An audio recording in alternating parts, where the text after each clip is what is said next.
There was something inside of me that said that I had to really address this issue, and I had to address the stress that I was going through that had created the problem with my thyroid. And I knew that it was. I knew that I had been going through stress and I had been bottling it up, and that that's what it was doing. It blew out my thyroid. I noticed the beginning of what later we came to call stress in the general falling apart of my physical well-being. I became overweight. I developed a very pale skin color.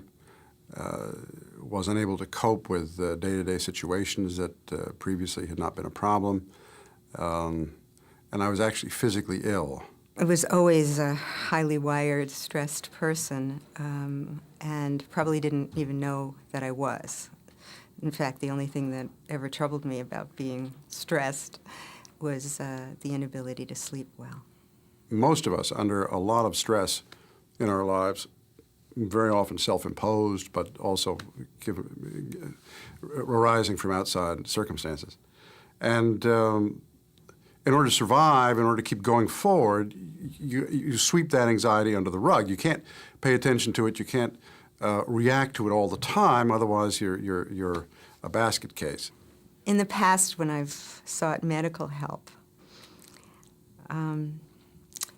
the doctors approached any problems I had as a problem with a part of my body instead of with my entire body, or instead of with me.